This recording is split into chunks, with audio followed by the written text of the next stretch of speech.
सभी को नमस्कार। मैं कविता दुआ करनाल से पॉलिटिकल साइंस लेक्चरर स्वागत करती हूँ आपका +2 पॉलिटिकल साइंस की क्लास में। जैसा कि आप जानते हैं, हमने +1 +2 पॉलिटिकल साइंस का पूरा सिलेबस कवर कर लिया। अब हम +2 क्लास के इम्पॉर्टेंट MCQs पे चल रहे हैं, क्योंकि बोर्ड एग्ज़ाम का पैटर्न चेंज हो चुका है। उसमें आपको MCQ, फिल इन ब्लैंक्स और वेरी शॉर्ट 1 वर्ड में जिनका आंसर देना होता है वो प्रश्न याद आएंगे। तो हम जो इस समय वीडियोस बना रहे हैं उसमें यही सब चीज़ें कवर कर रहे हैं कि जितने भी NCERT की बुक में page bye page important points हैं उन सबको हम हाईलाइट कर रहे हैं। आप चाहें तो अपनी बुक में उसे हाईलाइट कर लें, या नोटबुक पे नोट करना चाहें तो वो भी कर सकते हैं। तो चलिए शुरू करते हैं हम आज अपना 4th लेसन के MCQs। अगर आपको वीडियोस अच्छी लग रही हों तो प्लीज़ लाइक ज़रूर कीजिए, क्योंकि उनसे थोड़ा सा मोटिवेशन मिलता है और अच्छा काम करने को। और आपको कोई बात उसमें लगे कि ऐसा नहीं होना चाहिए तो आप उसमें कमेंट बॉक्स में लिखकर बता सकते हैं। आपको कोई समस्या आ रही हो तो आप मुझसे फ़ोन कर पूछ भी सकते हैं। तो फ़ोन नंबर मैं आपको वीडियो में ही शेयर कर दूंगी अपना। चलिए शुरू करते हैं हम अपना टॉपिक। चलिए लेसन 4, भारत की विदेश संबंध। देखिए, सबसे पहले जो प्रश्न बनता है वो है, अंग्रेजी सरकार अपने पीछे क्या छोड़ गई थी? गरीबी, अंतर्राष्ट्रीय विवाद। दूसरा प्रश्न, संविधान के किस अनुच्छेद में अंतर्राष्ट्रीय शांति और सुरक्षा को बढ़ावा देने की बात की गई है? तो आपका आंसर है अनुच्छेद 51 में।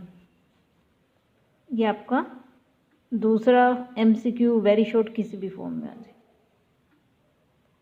अगला प्रश्न आपका, नेताजी सुभाष चंद्र बोस ने दूसरे विश्व युद्ध के दौरान किसका गठन किया था? इंडियन नेशनल आर्मी,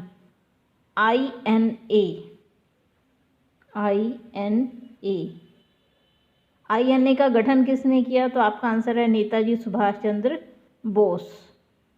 कब किया? दूसरे विश्व युद्ध के दौरान। तो इसी लाइन में आपके 3 प्रश्न बन रहे हैं कि INA का गठन किसने किया? नेताजी सुभाष चंद्र बोस ने। कब किया? दूसरे विश्व युद्ध के दौरान।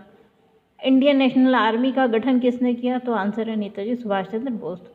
तो इसी लाइन से आपके 3 प्रश्न बनते हैं। देखिए अगला प्रश्न देखिए, शीत युद्ध के दौरान पूरा विश्व कितने खेमों में बटा था? तो आपका आंसर है 2।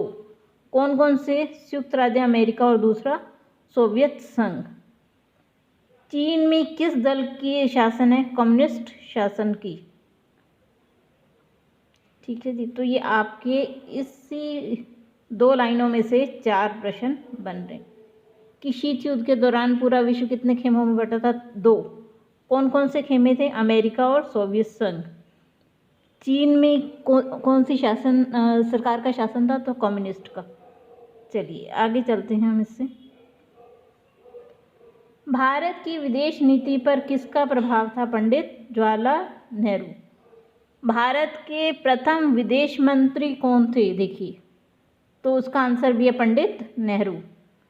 1946 से लेके 1964 तक भारत की विदेश नीति की रचना पर किसका प्रभाव है? तो भी आंसर है पंडित नेहरू। विदेश नीति के 3 उद्देश्य, ये आपका 1 वर्ड में आ सकता है। सबसे पहला, संप्रभुता को बनाए रखना, अखंडता को बनाए रखना, तेज रफ्तार से आर्थिक विकास करना। तो देखिए यहाँ आपके कितने प्रश्न तैयार हो गए कि भारत के पहले विदेश मंत्री कौन थे? भारत की विदेश नीति के निर्माता कौन है? 1946 से 1964 तक भारत की विदेश नीति की रचना किसने की? विदेश नीति के 3 उद्देश्य क्या हैं? तो ये सारे प्रश्न आपके इस पैराग्राफ में कवर हो रहे हैं। चलिए आगे चलते हैं। अब हम कौन सी ऐसी पार्टी थी जो चाहती थी भारत और अमेरिका के संबंध बने? तो भारतीय जनसंघ और स्वतंत्र पार्टी। ये लोग चाहते थे कि भारत जो है वो अमेरिका के गुट में शामिल हो। चलिए अगला देखते हैं। आज़ाद भारत की विदेश नीति का सपना क्या था? शांतिपूर्ण विश्व की स्थापना हो, ऐसा सपना था। भारत ने किस नीति का पालन किया? गुट निरपेक्षता की नीति का पालन किया। नाटो की फुल फॉर्म क्या है?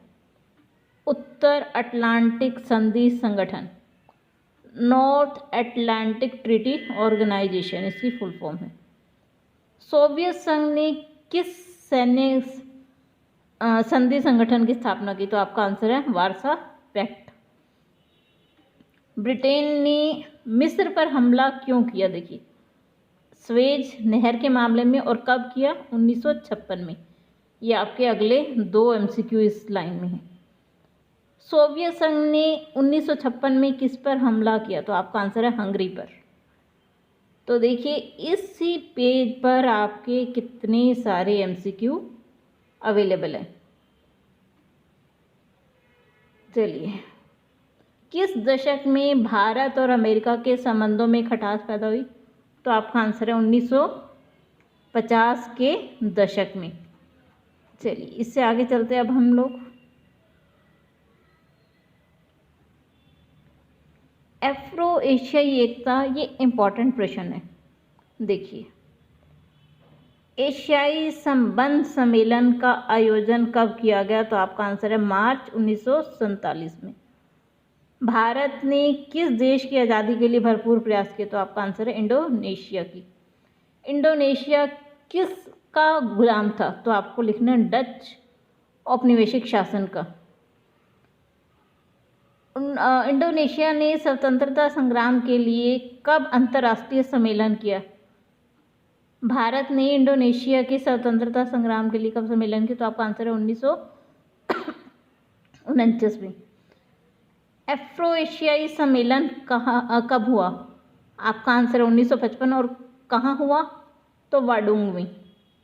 कहाँ पे? वाडुंग, इंडोनेशिया में। तो देखिए इसी आपके एक छोटे से पैराग्राफ में आपके कितने प्रश्न बन रहे हैं। ठीक है जी।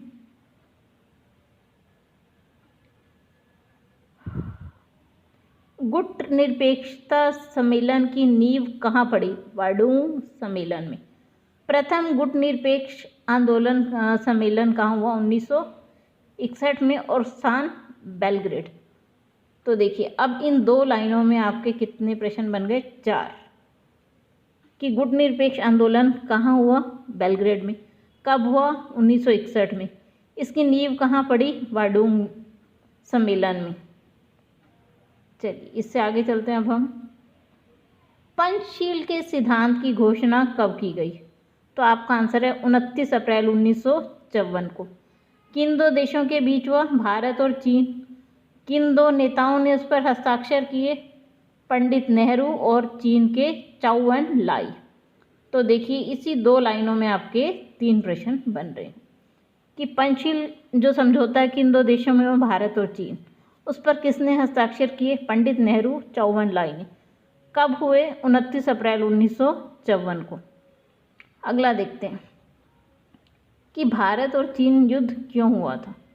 देखिए चीन ने तिब्बत पर कब्जा कब किया? 1950 में। तो यही इन दोनों के बीच में युद्ध का कारण बना तिब्बत। चलिए आगे देखते हैं।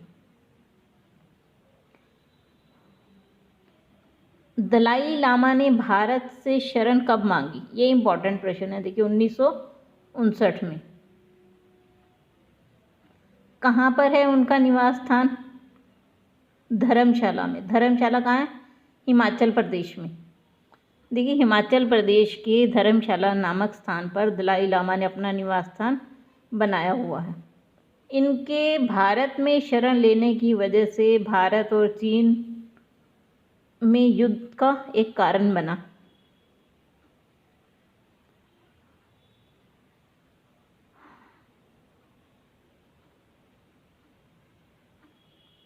चलिए आगे देखते हैं। अब हम देखिए, ये रक्षा मंत्री थे भारत और चीन के युद्ध के समय में। नाम क्या था? वीके कृष्णा मेनन।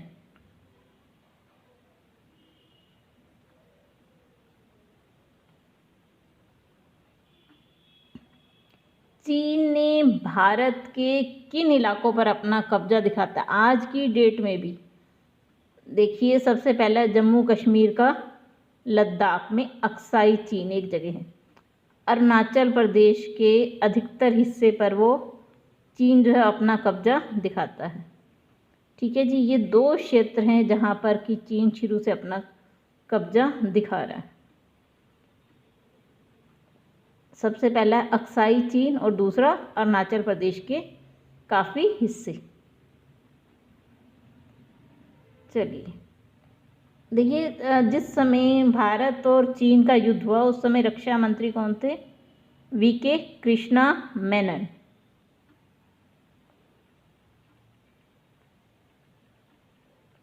भारत और चीन में राजनयिक संबंध कब बहाल हुआ? तो आपका आंसर है 1976 में।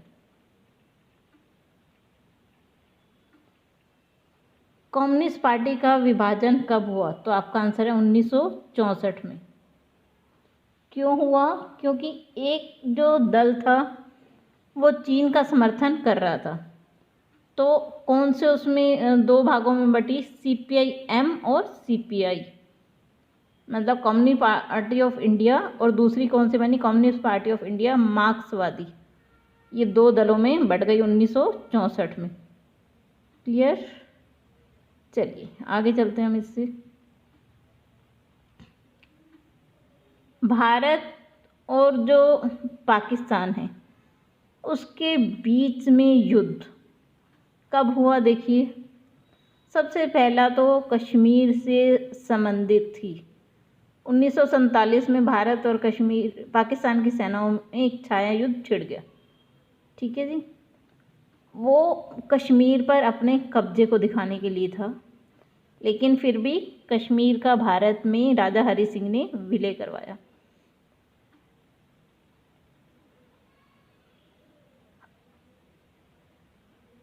उन्नीस में युद्ध का क्या कारण था?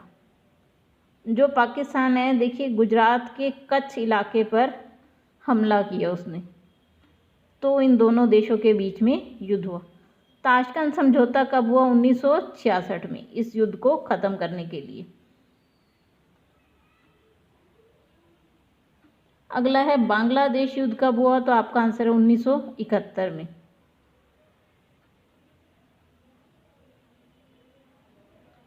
उन्नीस में कितने शरणार्थियों ने भारत में शरण ली?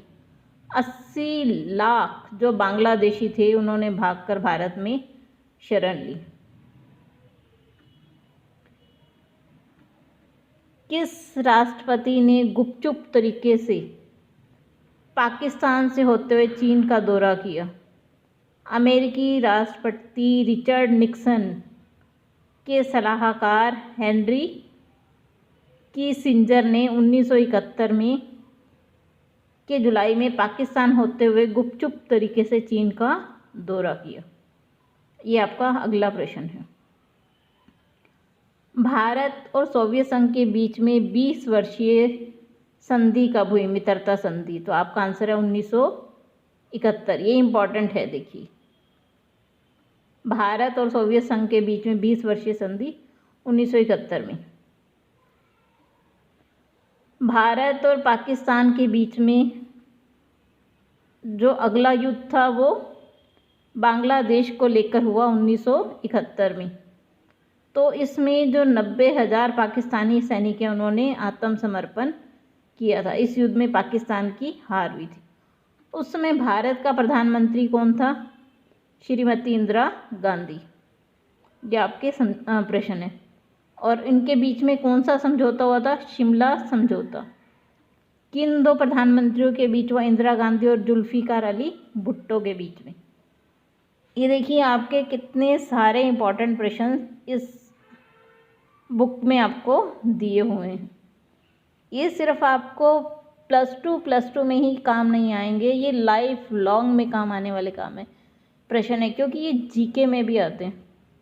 जनरल नॉलेज के जितने भी प्रश्न हैं उनमें ये सब आपको काम आएगी। अगली देखिए, कारगिल युद्ध कब हुआ? 1999 में। चलिए,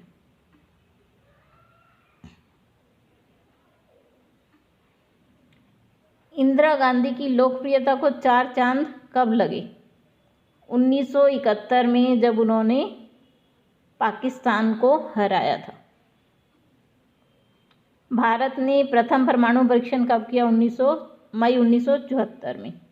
ये आपका आंसर है।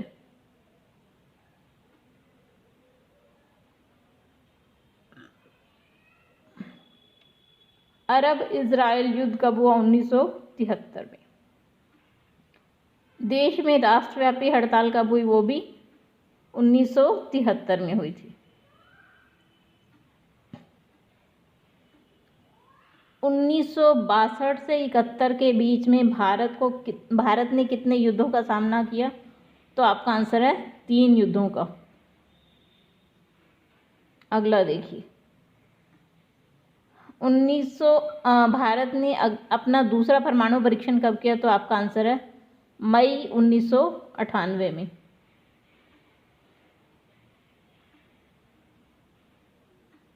गैर कांग्रेसी सरकार कब बनी? 1977 में, जनता पार्टी की सरकार। चलिए, इसी के साथ आपका लेसन ख़त्म होता है। आपका साथ जुड़ने के लिए बहुत बहुत धन्यवाद। अगर आपको वीडियो पसंद आए तो लाइक ज़रूर कीजिए और चैनल को सब्सक्राइब ज़रूर कीजिए। आप सभी का बहुत बहुत धन्यवाद।